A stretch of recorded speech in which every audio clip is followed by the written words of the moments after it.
Okay, welcome everyone. Today we're going to talk about portfolio management, but this time for institutional investors. Now, candidates oftentimes get confused. We spend a lot of time in private wealth, and now we're going into institution like, oh my gosh, I have to learn a whole new process, and there's so many things to know. Well, here's a few things that I want to help you with. Number one, it's the same process that you did in private wealth that you're going to deal with institutions. Couple things though, there are a few nuances, and actually I think you're going to find working in the institutional investor space is much easier. It's much more straightforward than private wealth with so much individual complexity. So just like we did before, you need a repeatable, scalable process. So what are you going to do?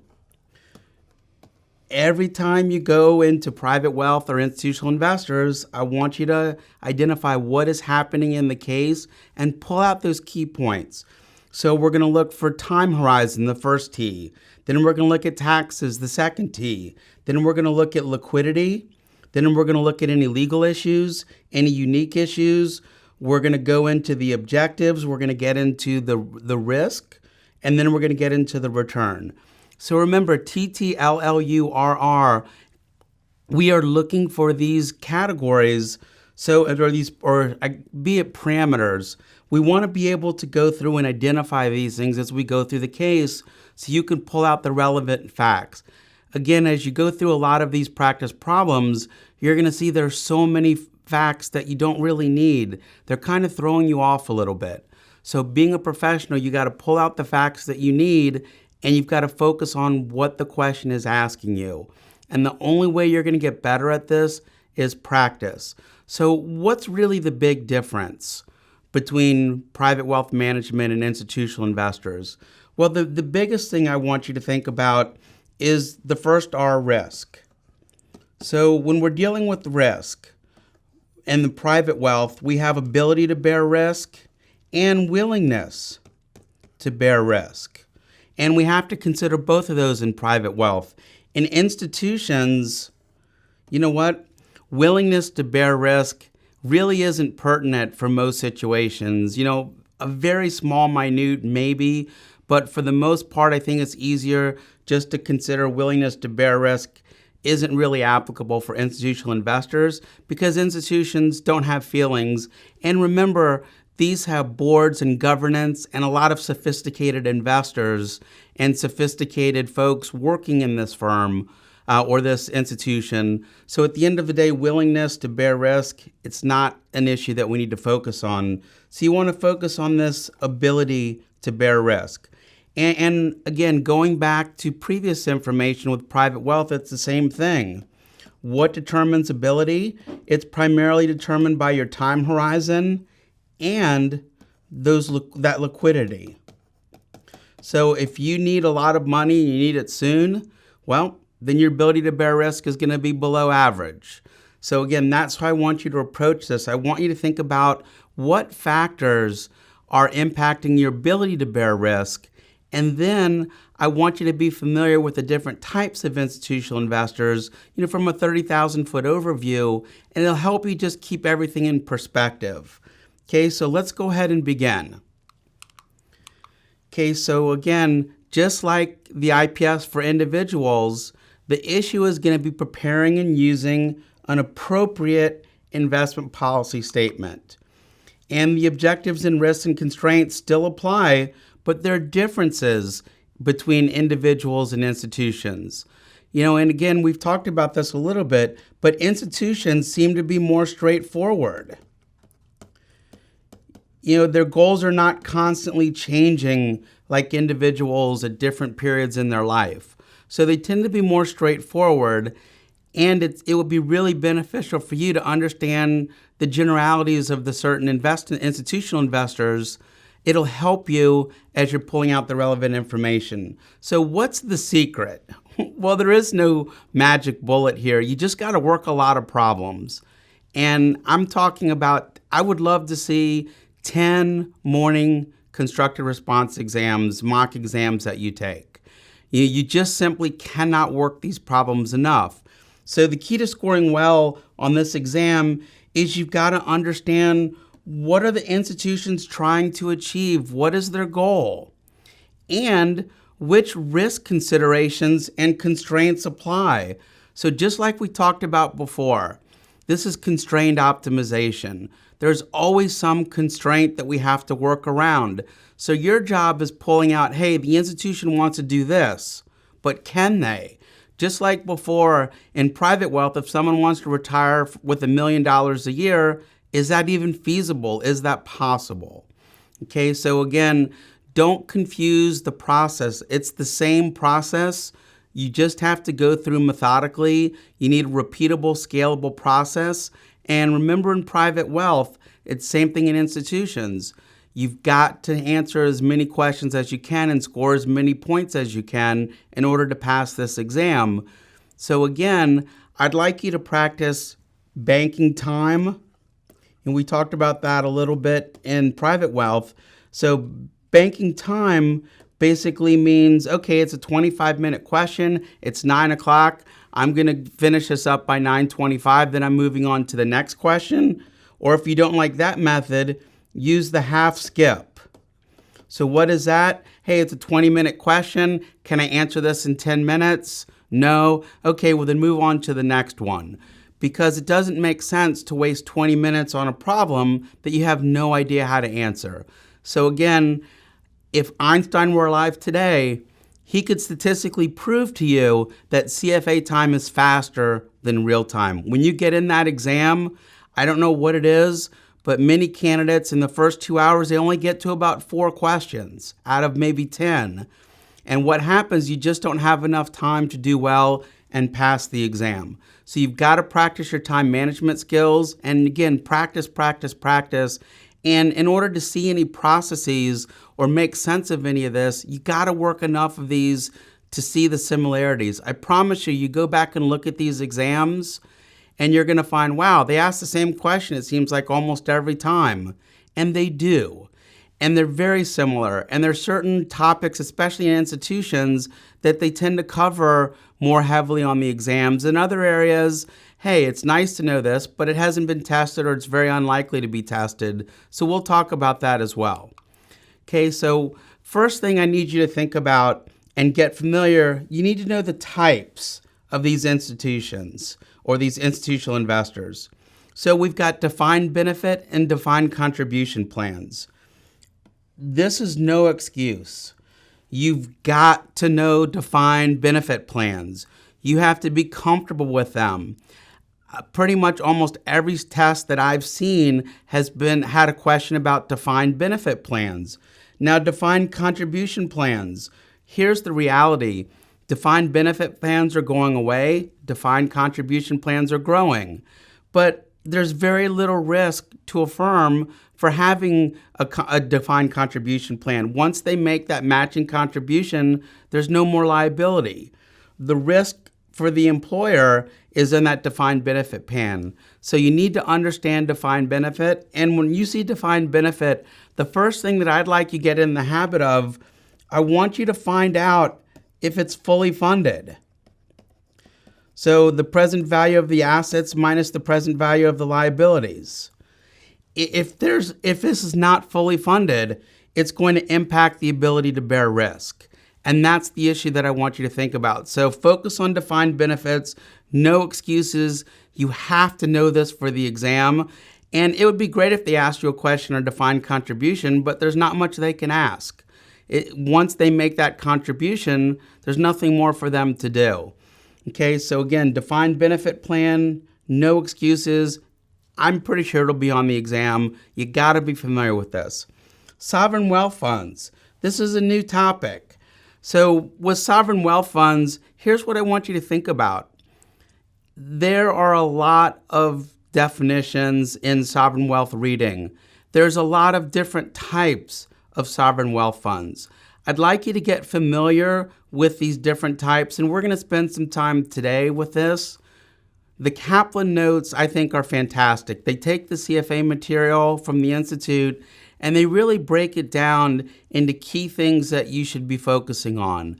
So I think for the sovereign wealth funds, the Kaplan material is fantastic. I'd like you to be comfortable with what we put together at Kaplan. Now, university endowments, absolutely another no excuses. You're going to have to understand how to run an investment policy statement for a university endowment. Again, as you go back and you look through exams, you're going to find university endowments are pretty much heavily tested. Okay? Then we look at some of the others. Private foundations. Absolutely. Foundations and endowments are heavily tested. You need to be comfortable with both of those. Now, what's generally not heavily tested? Well, insurance companies and banks are not heavily tested. They're great to know in case a question does come up, but at the end of the day, if I was betting my 6 months of my study time, I would make sure I would focus on defined benefits first, and I would focus on endowments and private foundations second. And then my third area, if I had some extra time, would be looking at insurance companies and banks. So again, not everything is worth equal amounts of time to studying. And I will tell you this, I had a client, or I should say a candidate that I worked with, and he just couldn't get over the fact that endowments and foundations, there were so many differences between them, and he felt like he needed to know every difference between endowment and foundations. So he spent multiple weekends of his limited study time trying to figure out the nuances of endowments and foundations. And at the end of the day, except for some small nuances, they're pretty much treated on the CFA exam as very similar. So there's no reason here to try to become an expert in the difference between endowments and foundations. Just understand the key points, answer the question that the Institute is asking you, get your points, get your charter, get your life back. So again, I want you to focus on defined benefit plans. I want you to focus on endowments and private foundations. I want you to look into insurance companies and banks. They're generally not heavily tested. And I'd like you to spend a little extra time on sovereign wealth funds. It's a newer material. Don't know exactly how it'll be tested, but it's interesting, and sovereign wealth funds are becoming a big part today of the investment world. So I'm glad the CFA has incorporated this. So you're going to have to do some work there as well. Okay, so again, this is how I would prepare for the exam. Okay, so what are some characteristics? Because if we're going to compare private wealth and institutional investors, we need to know a few things about these. So first thing you're going to notice is scale. Hey, if you're working with a private retail client, 100 shares of a trade might be a big trade for them. Well, an institution may trade 1 million or 2 million of that same stock, of the same shares. So what happens, sometimes some institutions are so large that they can't use certain managers because those managers just don't have the capacity. So oftentimes, these large institutions end up managing this stuff in-house. When the investment firm that I work with bought a bank, my team was the largest owner of Christmas trees at one point in the United States. What did we know about Christmas trees? Well, I knew that they sold them at Christmas. That was about it. So I had to do a lot of work, and we had to manage that Christmas tree farm internally. So again, that's typically what happens with a lot of institutions. You end up having big positions, and sometimes these positions are so large that you end up having to develop the management capability in-house. Okay. Also, not like a retirement, let's say someone that's going to retire in 10 years in private wealth, institutions have long investment horizons. In fact, some of them are perpetual, and they tend to have low liabilities. So what does that mean? Well, that means their ability to bear risk is above average. So what does that mean? That means as a portfolio manager, you can do the fun stuff. You can invest in alternative investments and hedge funds and private equity. A lot of things that are not appropriate for retail clients, you can do in institutional accounts. Both from a scale reason, they have big enough accounts, and they also have a long-term investment horizon, which means that they have that ability to bear risk is above average. Okay, so moving forward, there's also a lot of regulatory environments. guess what? Every country, every institution, you're subject to different legal, regulatory, and tax rules. And since the financial crisis of 2007 and 2000 to 2009, regulators have stepped this up even more. So what are the regulators trying to do? If you kind of take a step back and you look at this, what do they want these institutions to do? They want you to lower leverage. We want to increase centralized clearing. We want to improve reporting transparencies. We don't want all of these transactions to be happening off the balance sheets. There's no record of these things in the public market. Okay, so regulatory framework is absolutely a characteristic of institutional investors. Now, there are regulatory frameworks as well for private wealth clients, but the regulatory framework for institutions is typically much more onerous. Okay, and then the other thing that you're going to find is a governance framework. So these are sophisticated investors. So what do they have? They have investment committees. They tend to have boards of directors. This is not just one private wealth manager calling all the shots. This is a whole team of people, and these people are highly skilled.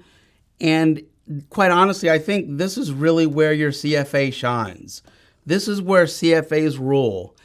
We can go in and add a lot of value to institutions because we can handle the more complicated, the more difficult investments, I think much better than many people can. Okay, the other thing that we find with institutions, just like pretty much almost every relationship out there are principal and agent issues. So what's the big one that we find with institutions? Well, the biggest one that we see typically is institutions hiring a third-party manager and paying a large management fee regardless of performance. I would argue that in the alternative space, we saw this in hedge funds a lot. Many hedge funds underperform their benchmark by decades, over 10 years, even longer, some of them. So if you're paying high management fees and you're not outperforming even an index of the S&P 500, I think you might have to evaluate these third-party investment managers a little bit more. So definitely the principal agent problem is alive and well in the institutional world as well. Okay, so let's dig into this IPS. So remember, TTLLURR. And under the risk is ability to bear risk and willingness to bear risk. But remember, in institutions, we're not so worried about willingness to bear risk. We're focusing all on ability. Okay, so what should the IPS have? Well, it should have their mission and what is their investment objective? What are their goals? What is it that they're actually trying to do? Okay, then we need to talk about the investment horizon. And I want to zero in on these liabilities. Institutional investors, when we dive into this more and more, you're going to see many types of institutional investors, especially defined benefit plans, especially life insurance and banks. They're really zeroing in right here on these liabilities. So liability management is very different than asset-only management, mean variance optimization. And incorporating liabilities into the investment policy statement is a requirement, but more importantly, it actually adds a lot of value because if this insurance company doesn't pay their liability, they're out of business. Okay, so focusing on liabilities is going to be a big key.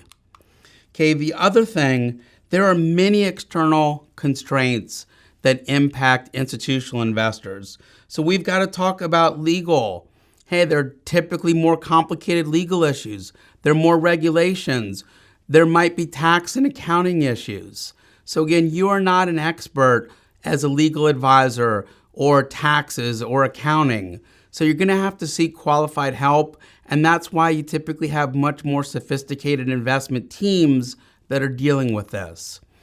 So the IPS, a few other things. We need to know the portfolio weights. And again, I want to focus on ranges.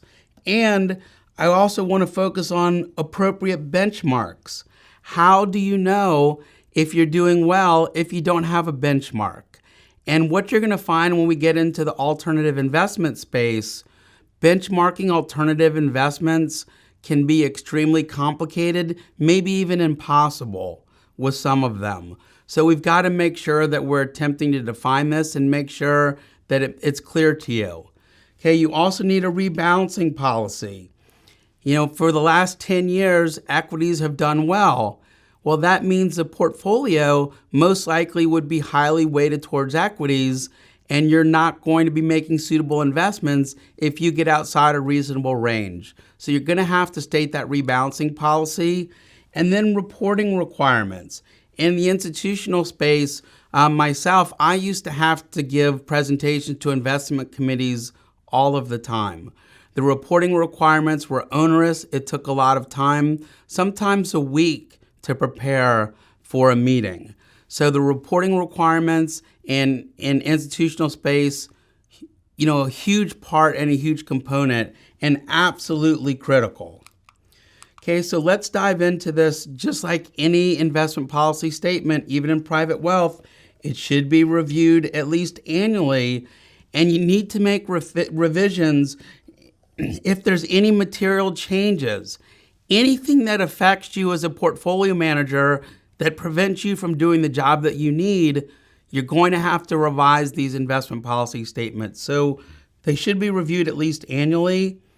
And if a revision should happen, if there's any material changes before then.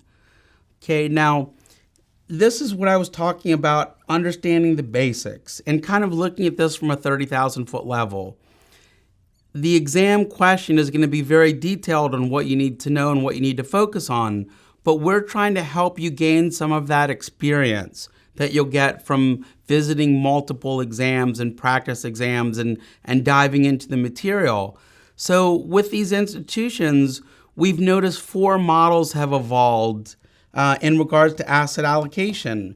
Would this be helpful to know on the exam? Absolutely. So this is an area that I want you to really focus on. Let's look at the different types of institutions and let's dive into this. So the first area that I want, or approach to asset allocation I want you to think about is what Norway's doing. So think about Norway. What issues do they have? Well, their currency is heavily integrated with oil. So they've got a lot of commodities risk. So what we find at Norway, what they're doing with their sovereign wealth fund, they're very passively managed. So they are not trying to outperform the market. And this is the key. They have little or no exposure to alternative investments, and they have tight tracking error limits. So what I'd like you to think about with these different models, I'd like you to think about advantages and disadvantages. And I'd really like you to do that. Almost most of the things that we're studying, you really have to understand not just the definition, but what are the strengths and what are the weaknesses, because if you're going to use these models, you need to understand both the good and the bad. So with the Norway Sovereign Wealth Fund, what's an advantage? Hey, low cost, fees, easy to comprehend. Okay, we're putting 60% in the S&P 500. Okay, great. It seems pretty easy. No complications there. Biggest disadvantage? No opportunity to outperform the markets.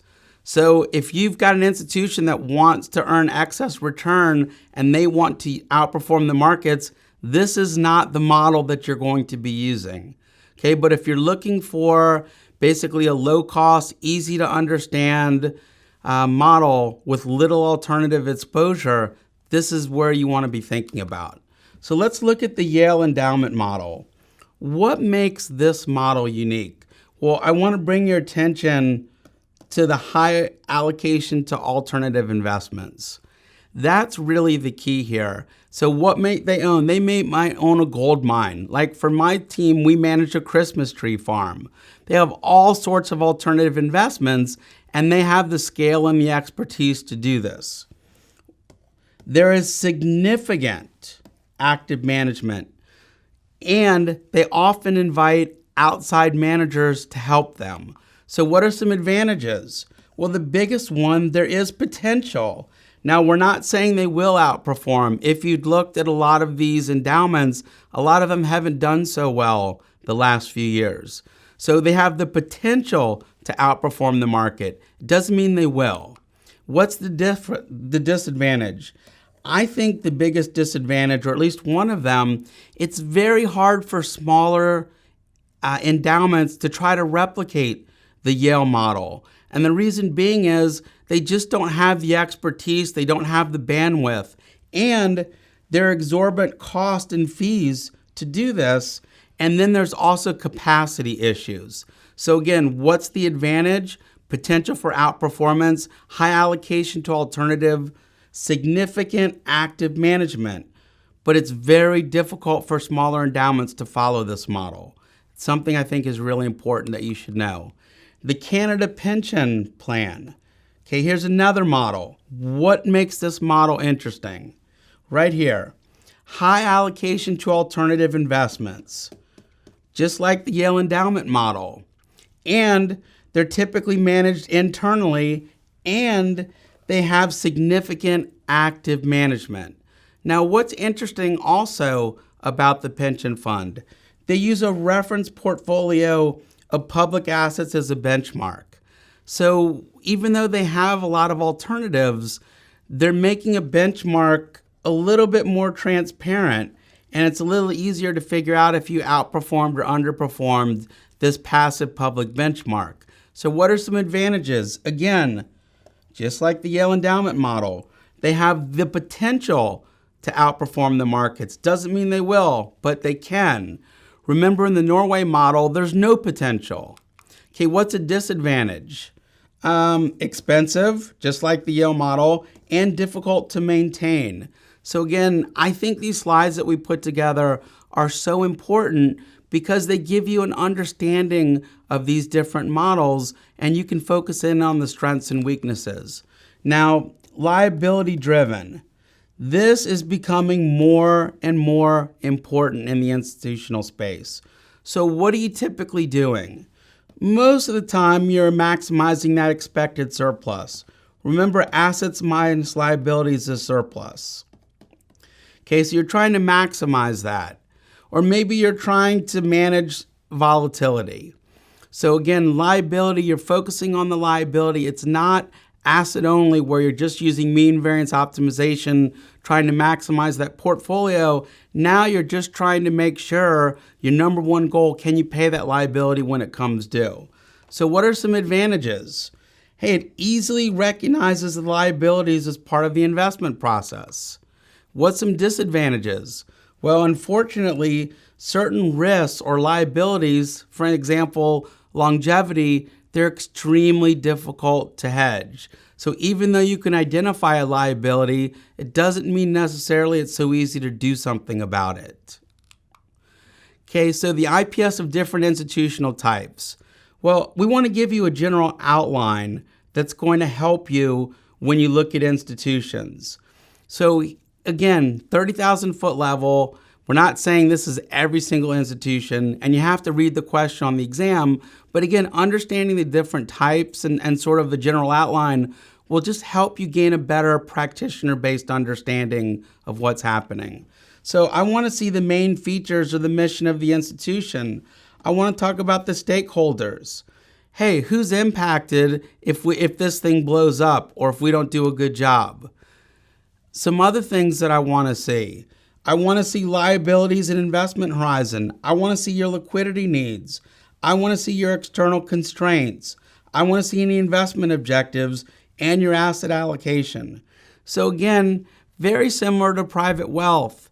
We want to go through those investment parameters, and we need to define those. How can we build a portfolio if we don't know this information?